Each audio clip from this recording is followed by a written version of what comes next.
Hey folks, Eddie Lazar here with Educated Veteran. What I wanted to talk about is converting military experience to the 80-20 rule. This is something that a lot of guys, and gals for that matter, struggle with when they get out of the military.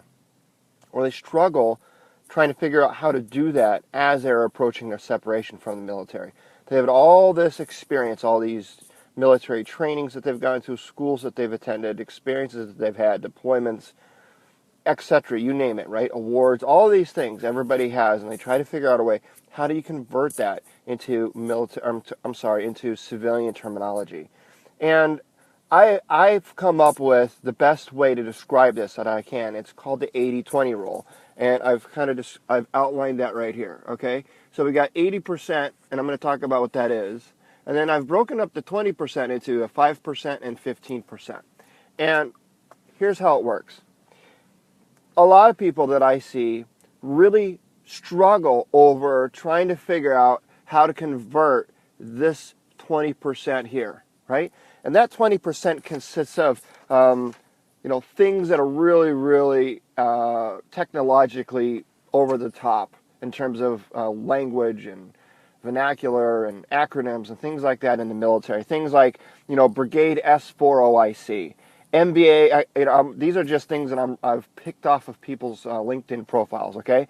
One guy listed his experience as an MBA, MA, L6, SBB, PMP, DSL. That's fantastic. What the hell does any of that mean, right? Another one, Technical Support Specialist in the United States Marine Corps. That sounds cool, but people struggle with how in the hell do you convert that language into civilian terminology, something that civilians will not only understand but find value in. So a lot of people focus their attention on this right here, and they find it very, very, very difficult. And of that 20%, I've broken it up into 5% and 15%. Perhaps there's 5% of your experience that just doesn't translate. It just doesn't. It sounds really cool. Good on you. You've got a lot of things that you can hang on the wall and show that you've participated or passed or whatever the case may be. But maybe those things just don't transfer into the civilian sector. All right? So then you're like, okay, you still try to focus on how you're going to transfer that 5%. But then you go in and you try to figure, okay, how am I going to do this 15%? And a lot of people, they lose track of the larger 80%. And you're like, okay, that makes sense. But what's in the 80%? Well, the 80%, folks, are the little things that people don't even really recognize as much. And this isn't all of them, but I've written some of them down. Things like going to an interview and saying yes sir, no sir. Yes, ma'am, no, ma'am. And you're like, but that's being respectful. I was taught that in the military the whole time I was in. That's how you show respect. And I want people to think that I'm respectful. I get it. I understand. I was there. Been there, done that. But you have to understand in the civilian sector, that formality isn't received as well. And again, this is a generalization because every company is going to be different. Every position is going to be different. You might be applying for a position that's kind of par for the course. That might be expected of you. But in general, when you're talking about general business, it's first name basis, all right? It's, how are you doing, John? Oh, I'm good, Sally. Even with management, upper level management, your supervisor, your boss, it's all first name basis. There's no yes ma'am, no ma'am, yes sir, no sir. The whole idea of converting your military experience into civilian terminology, something that civilians can not only understand but find value in, especially in an interview or when you're crafting a resume, the whole idea is to get somebody, the reader, the hiring manager, the recruiter, to get to know, like, and trust you. That's the goal. You want them to know, like, and trust you. And the quickest way to build that relationship is becoming more personable. And you lose that level of personability by using things like yes sir, no sir, yes ma'am. It's just way too formal. It's like showing up to the Super Bowl party with a tuxedo on. You might look really good, but you're going to be out of place, all right? Another one, when somebody says Roger, oh, Roger that, okay? It flows off the tongue. It's so second nature to people in the military, but it's really weird to civilians. Another one, Wilco. Everybody understands that's will comply. Your boss gives you a directive, or the recruiter says, I'm going to call you back tomorrow for a follow-up interview. You say, Roger, Wilco, or I'll be there, or whatever. Using terms like NCO or NCOIC. Everybody knows that's non-commissioned officer or non-commissioned officer in charge, or even OIC, or use language that they can understand. You are a supervisor. You managed a group of people. That's really what it is. Using phonetic alphabet. My name is Eddie. Echo, Delta, Delta, India, Echo. I get it. It's just, again, rolls off the tongue. Find a way to break through that stereotype of being too militaristic. And yeah, it does require you to change your behavior, right? You have to change your behavior. So say silly things like E as in elevator, D as in dog, D as in dog, I as in infant, E as in I don't know, right? Figure something else out. But trying to wane yourself away from those militaristic type jargon that everybody's so familiar with hearing. Another one is time, military time. Yes, I'll be there. 15, 30 hours. Roger. Yes, sir. No, sir.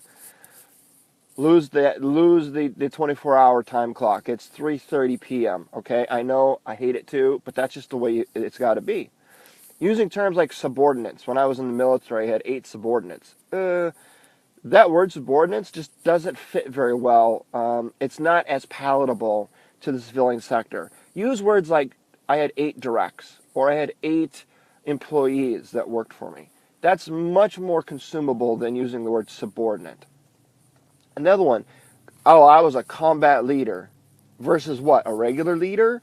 Like, nobody knows what a regular military leader is, let alone what the difference between a regular military leader and a combat leader. What's the difference? I mean, obviously, maybe you led in combat, maybe you didn't lead. But what's that differentiation to that hiring manager?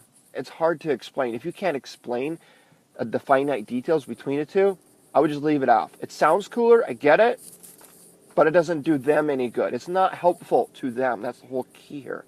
Again, military photos used as profile pictures. You go on the LinkedIn profile and you're using your DA photo or whatever, and you look sharp, you look good, you're in uniform, you got all your ribbons there. Man, it just doesn't, again, no like and trust. I'm a civilian employee or employer looking to hire you potentially as a candidate. I go to your LinkedIn profile and there you are looking sharp, and you're like, I can't visualize you sitting in a cubicle next to the rest of my team and interacting with my team. I'm sorry, you look really sharp, but you don't look like a good fit for my company.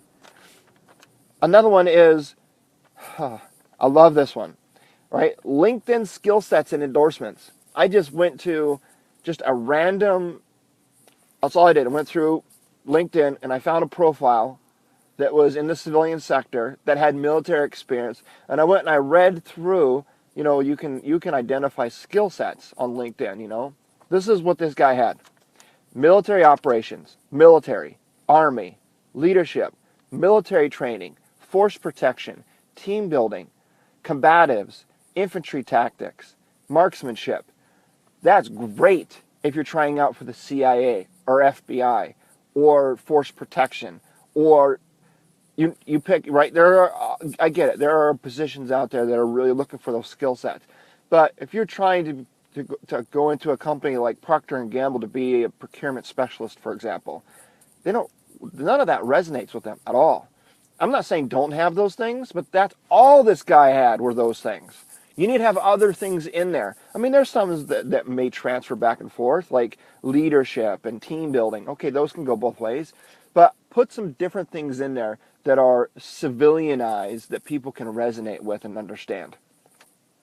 All right, so there, I hope, the list goes on and on. I could talk forever. People that know me, you know that I like to talk. So there you have it, folks. It's the 80-20 rule. I'll flash it up here again. Oh, I'm upside down. There you go. Focus on the 80%. The 80% is the easiest to change, but it's the most overlooked, but it's going to be your biggest bang for your buck.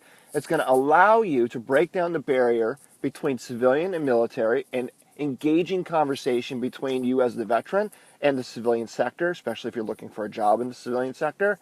Don't worry so much about that 20%. 5% of it you're not going to be able to convert anyway. Just forget about it. And the other 15% is extremely difficult. So there you have it, folks. I hope that's helpful. This is Eddie Lazary helping you become an educated veteran.